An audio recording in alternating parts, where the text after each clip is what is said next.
Hello दोस्तों, स्वागत है आप सभी का मेरे channel Wenzhou world of love Wangjian पर। आज का part you can do that.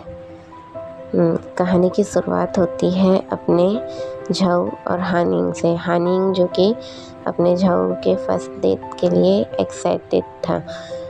झाऊ अचानक ही बोर होता हुआ बोला, मुझे लगता है मुझे कैंसिल कर देना चाहिए। झाऊ जीसू अपने बिस्तर पे अच्छे से बैठकर अपने फ़ोन के साथ खेलने लगा। यहाँ कोई तैयारी नहीं हुई है और पहले से ही इतनी देर हो चुकी है, हानिंग बोला। क्यों? झाऊ जीसू बोला, वो अजीब है। तुमसे भी ज़्यादा अजीब, हानिंग बोला। क्या तुम सोने से पहले अपने एंटरटेनमेंट के लिए सीरियल किलर वाले सीरीज नहीं देखते हो?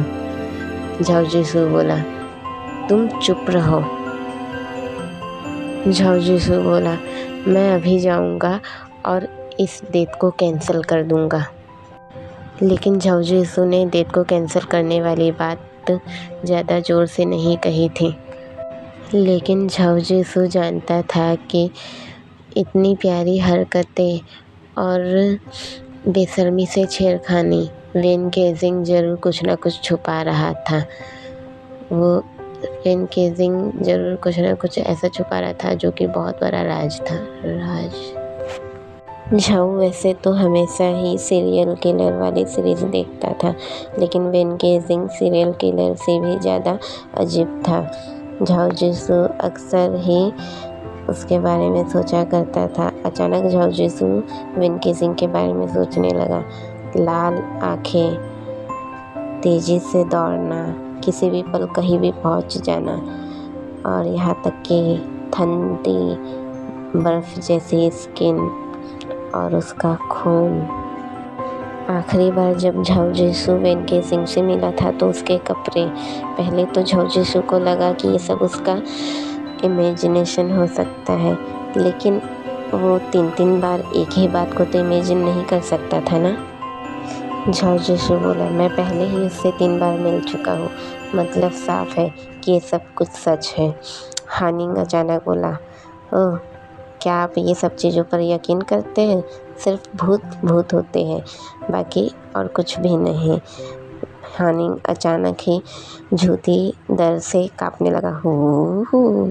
झाऊ जीसू बोला, हानिंग, मैं सीरियस हूँ। क्या तुम्हें लगता है कि वैम्पायर सच में होते हैं? हानिंग अचानक अपनी आंखें शरारतों से मटकाते हुए बोला।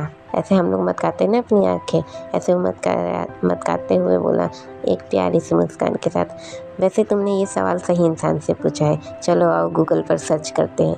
हानिंग ने अपना कंप्यूटर चालू किया।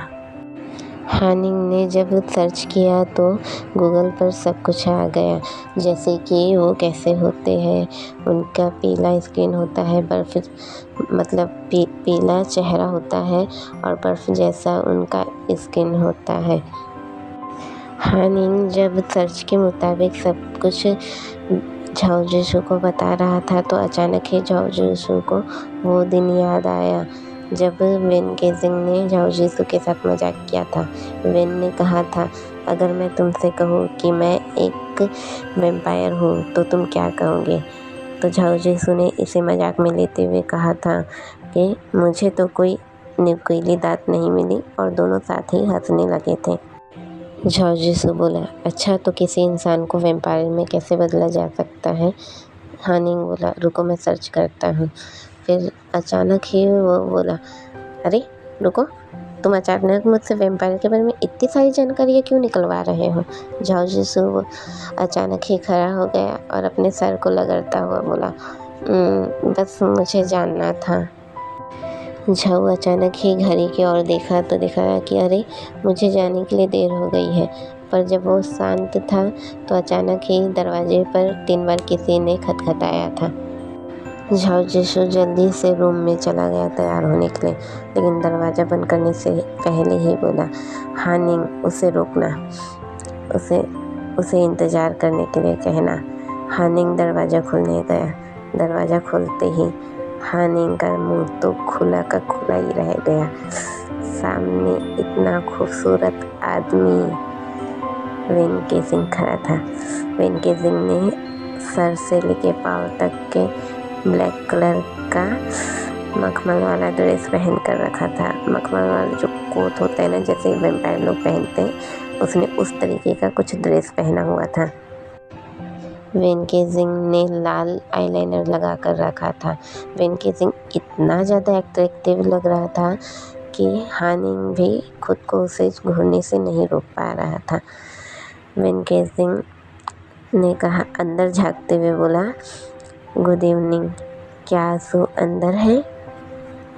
हानिंग बोला, ओह आई एम सॉरी, प्लीज़ मुझे माफ़ कर दो। Good evening, hello. वेन केजिंग को अंदर आने के लिए हानिंग ने वेन केजिंग अंदर चला गया, अपनी उंगलियों को दीवार पर लापरवाही से रगड़ते हुए और दूसरे हाथ से खुद को पंखा करते हुए। वेन केजिंग अचानक बोला,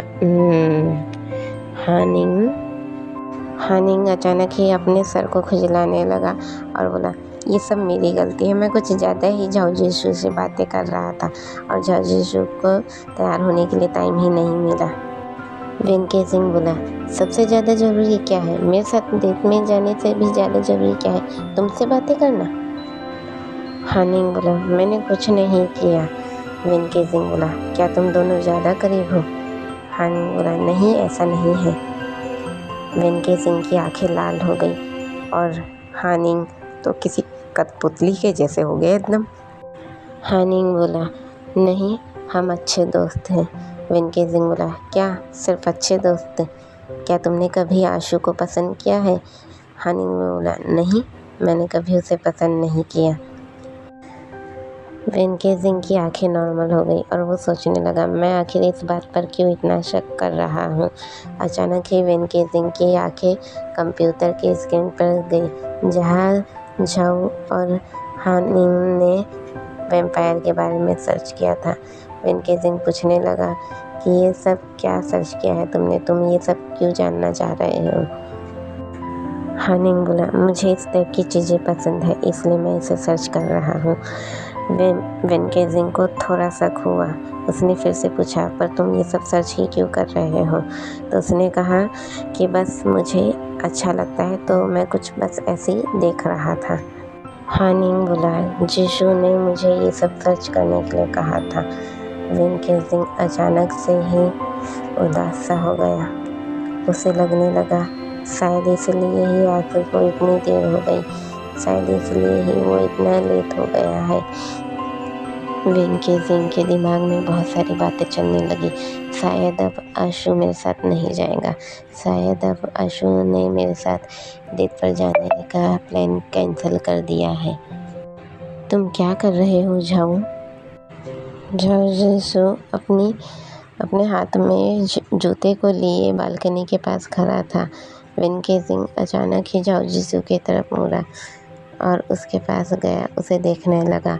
झाओ जिसू ने लाल कलर का एक ड्रेस पहना था जो उसने अभी अभी ही खरीदा था, पर उसे कभी भी पहनने का मौका ही नहीं मिला। वेन केजिंग झाओ जिसू को घूर घूर के देखने लगा और उसकी आंखें लाल रंग में चमकने लगी। वेन केजिंग को एहसास हुआ कि उसे तो झाओ जिसू की हर चीज़ पसंद थी, सिर्फ उसकी खुशबू, या वेन केजिंग सिर्फ उसके खून को चखना नहीं चाहता था। झाओ जिसू पहला इंसान था जिसने वेन केजिंग के राक्षसी रूप को गौर नहीं किया था। उसने उसकी आँखों को गौर से देखा था, उसके साथ उसकी गति को महसूस किया था और यहाँ तक कि वेन केजिंग को एक अच्छे से ही उसने ना बहुत ही अच्छे से प्रिपेयर किया हुआ था। मतलब ऐसा होता है ना कि ज़्यादातर हम सभी अगर कोई गलत है तो हम उसको और ज़्यादा गलत बोलते हैं, उसको समझाते कभी नहीं है। तो यहाँ पर ऐसा हुआ था कि झाओ जिसू वेन केजिंग के साथ बहुत अच्छे से रहा था, इसलिए कहीं ना कहीं वेन केजिंग झाओ जिसू को पसंद करने लग गया था। झाओ जिसू वेन केजिंग को खून से लथपथ देखने के बावजूद भी उसके साथ नॉर्मल डेट पर जाने के लिए तैयार था। वेन केजिंग ने सोचा कि अगर वो एक वैम्पायर नहीं होता और अगर एक इंसान होता तो उसे लगता कि शायद वो ये सब सपना देख रहा है, लेकिन ऐसा नहीं था, ये सपना नहीं था। झाओ जिसू अचानक बोला, ओह बहुत हो गया घूरना, अब चले। वेन केसिंग बोला, ओह उत्तम, अति उत्तम, मतलब सुंदर, बहुत ही ज़्यादा सुंदर। वेन केसिंग बोला, चलो अब चलते हैं। यहाँ ना अपना झाओ जिसू खुद ही आगे आगे जा रहा था। वेन केसिंग बोला, एसो मेरे लिए रुको। झाओ जिसू जब जा रहा था तो अचानक वेन केसिंग उसे रोकता हुआ बोला कि क्या तुम्हें इसे चलाना पसंद है। झाओ जिसू अपने सामने काली कार को देखकर बोला, मुझे ये पसंद है। पर फिर झाओ ने कहा कि मुझे ये पसंद ज़रूर है, पर मुझे कार चलाना पसंद नहीं। वेन केसिंग बोला, तो फिर मुझे भी ज़्यादा ट्रैफिक पसंद नहीं, मतलब वेन केसिंग को ज़्यादा ट्रैफिक या ज़्यादा हल्ला पसंद नहीं, क्योंकि ज़्यादातर हम भी जानते हैं कि वैम्पायर्स को कभी भी हल्ला या ज़्यादा शोर शराबे वाली जगह पसंद नहीं होती है। वैसे झाओ जिसू जब वेन केसिंग के साथ घूम रहा था तो उसे वो सब चीज़ें बहुत अच्छी लग रही थी। झाओ जिसू बोला, जब मैं पिछली बार तुम्हारे साथ था तो मैं लगभग बेहोश ही हो गया था, ये सब मुझे अच्छा लग रहा है। उसने अपना सर जरा सा हिलाया और कहा, ये बहुत ही अच्छा है लवन। वेन केसिंग की आंखें लाल रंग में चमकने लगी। झाओ जिसू बोला, क्या मैं तुम्हें लवन बुला सकता हूँ। वेन केसिंग बोला, तुम चाहे जिस भी नाम से भी बुलाऊं। झाओ जिसू बोला, मुझे लवन पसंद है। वेन केसिंग ने हंसते हुए झाओ जिसू को पकड़ लिया और बोला, तुम्हारी हरकतों में बहुत सी चेंजेस आई है। झाओ जिसू बोला, तुम्हारा क्या मतलब है लवन। झाओ जिसू बोला, कभी कभी तुम इतने अट्रैक्टिव लगते हो या कभी कभी तुम पता नहीं कौन से प्राणी बन जाते हो, तो कभी कभी गूंगे बच्चे बन जाते हो। वेन केसिंग चिल्लाया, आशु तुम कब से इतना मतलबी बन गए हो। वेन केसिंग झाओ जिसू की गोद की ओर देखकर मुस्कुरा रहा था। वेन केसिंग बोला, मैंने आपके लिए बहुत से खाने को पकवाया है। मुझे नहीं पता कि आपको क्या पसंद है, इसलिए मैंने उनसे कहा कि जो भी मन में आए वो पका दे। झाओ जिसू बोला, इतना सारा खाना। फिर उसे एहसास हुआ कि हाँ, उसे भूख लग रही है। झाओ जिसू ने वेन केसिंग से बोला कि चलो खाते हैं। वेन केसिंग बोला, मैं पहले ही खा चुका हूँ। झाओ जिसू बोला, तुम डिनर देखते जाने से पहले ही खाना खा लिए। वेन केसिंग बोला, मुझे भूख लगी थी और वो अपनी नज़रें नीचे कर लिया। झाओ जिसू बोला, लवन क्या मैं तुमसे एक सवाल पूछ सकता हूँ। झाओ जिसू बोला, तुमने क्या खाया। वेन केसिंग बोला, खाना खाया। झाओ जिसू बोला, तुम्हारी आंखें लाल क्यों हो जाती हैं। वेन केसिंग बोला, यह अबनॉर्मल है। झाओ जिसू बोला, तुम इतने तेज क्यों हो। वेन केसिंग बोला, मैं दौड़ता हूँ। झाओ जिसू समझ गया था कि झाओ जिसू को वेन केसिंग से कोई भी जवाब नहीं मिलने वाला है। झाओ जिसू हार गया और चुपचाप खाना खाने बैठ गया। वेन केसिंग बोला, आशु। झाओ जिसू शर्माया, वो बोला, बस करो। झाओ जिसू कभी भी दूसरे आदमी के लिए ऐसे नहीं शर्माया था जैसे वो वेन केसिंग से मिलने के बाद शर्मा रहा था। झाओ जिसू बोला, लवन। वेन केसिंग बोला, हाँ आशु। वेन केसिंग उसे देखा और उसकी मुस्कान जो कि बहुत ही प्यारी थी, वो बोला। वेन केसिंग झाओ जिसू को पकड़ना चाहता था, लेकिन वो डरा हुआ था। वेन केसिंग डरा हुआ था। उसे लग रहा था कि आशु उसको छूना पसंद नहीं करेगा। ज़्यादातर ऐसा होता है, आप सभी ध्यान दिए होंगे, अगर हम किसी के साथ डेट पर जाते हैं तो हम सोचते हैं कि हम किसी को हाथ ना लगाएं। मतलब ऐसा होता ना, अगर हम लड़कियां किसी लड़के के साथ डेट पर गई है और अगर वो लड़का हमें हाथ लगा दे तो हम सोचते ये बंदा गलत है, इस बंदे का तो साले को निकालना है ज़िंदगी से। हम ज़्यादातर ऐसा सोच लेते हैं। लेकिन जैसे मेरी तो सोचिए ये यार, अगर मैं कभी किसी लड़के के साथ हूँ, बातचीत भी कर रही हूँ और वो लड़का मेरे को गलती से हाथ लगा दिया ना, तो उसकी तो मैं ऊपर से नीचे उतार दूँ। मेरे को पसंद नहीं कोई लड़का मेरे को हाथ लगाए। दोस्त के जैसे रहे तो अच्छी बात है, लेकिन ज़्यादा 3-5 ना करे मेरे से, वरना तो मैं ऐसी की तैसी करने वालों में से हूँ। वेन केसिंग ने अपना बांसुरी निकाला, जो आपको याद होगा आप सभी को कि जो वॉर ऑफ ऑनर में वो बजाता था, वही जाओ जीसू एकदम शांत था। उसने पूछा, ये आपने कहाँ से बजाना सीखा? वेन केसिंग ने बोला कि मैं इसे बचपन से ही बजाता आ रहा हूँ। वेन केसिंग बांसुरी बजा रहा था और साथ ही अपना झाओ जीसू जो कि गुनगुना रहा था। अब झाओ जीसू गुनगुना रहा था और वेन केसिंग बांसुरी बजा रहा था। अचानक से वेन केसिंग ने बांसुरी बजाना बंद कर दिया और झाओ जीसू के गुनगुनाहट को सुनता रहा। अचानक झाओ जीसू ने देखा कि बांसुरी बजना तो बंद हो गया है। झाओ जीसू बोला, तुम रुक क्यों गए? वेन केसिंग बोला, तुम्हारी आवाज़ मेरी बांसुरी की आवाज़ से भी ज़्यादा खूबसूरत है। झाओ जीसू फिर भी वेन केसिंग को घूर रहा था। वेन केसिंग फिर भी झाओ जीसू को प्यार से देख ही रहा था। वेन केसिंग इतने सालों से अकेला रहा था और अचानक ही झाओ जीसू के उसकी ज़िंदगी में आने से उसकी लाइफ में बहुत कुछ ही बदल गया था। वेन केसिंग सोचने लगा, क्या उसे झाओ जीसू को अपने बारे में बता देना चाहिए कि वो क्या है और रात को क्या हुआ, या फिर क्या क्या हो रहा है, वो असल में क्या करता है। क्या वेन केसिंग को झाओ जीसू को ये सब बता देना चाहिए? शायद हो सकता है, मतलब वेन केसिंग सोचने लगा कि शायद हो सकता है कि अगर मैं ये सब बता दूँ तो झाओ जीसू मुझे ज़्यादा अच्छे से समझने लगे।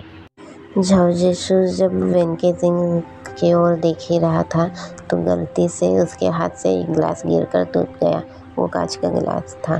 झाओ जीसू जल्दी से झुककर उसे उठाने लगा। वेन केसिंग जैसे ही उसे बोलने लगा कि नहीं आशु, इसे रहने दो, मत छोड़ उसे, वो उसे बोलता उसके पहले ही झाओ जीसू उसे छू चुका था। मतलब जो कांच गिरा था उसे वो उठा चुका था, पर गलती से उसका हाथ कट गया। वो चला, आउच। झाओ जीसू बोला, मुझे खून से नफरत है। वो जैसे ही पीछे मुड़कर वेन केसिंग को देखा, वेन केसिंग हांफते बोला, आशु।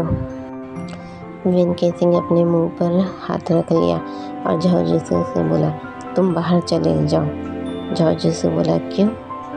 वेन केसिंग बोलने लगा, नहीं तुम बाहर जाओ। लेकिन झाओ जीसू बाहर नहीं जा रहा था। वो वेन केसिंग के पास जाता जा रहा था और वेन केसिंग जो कि अपने कदम पीछे लेते जा रहा था। वेन केसिंग चिल्लाया, पीछे हटो, चले जाओ यहाँ से। लेकिन झाओ जीसू जाने के लिए तैयार ही नहीं था।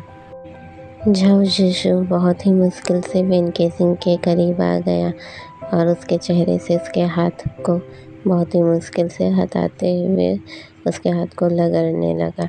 उसने देखा कि वेन केसिंग के दोनों नुकीले दांत बाहर आ चुके थे। तो बस कहानी यहीं पर ख़त्म हो रही है। मतलब कहानी ख़त्म नहीं हो गई ना, अभी कहानी बहुत बची है। बाकी पार्ट 5 पे पता चलेगा कि आगे क्या हुआ। हाय, मतलब यहाँ पर पता चलने वाले हैं अपने झाओ जीसू को कि वेन केसिंग एक वैम्पायर है। क्या मज़ा आएगा ना यार।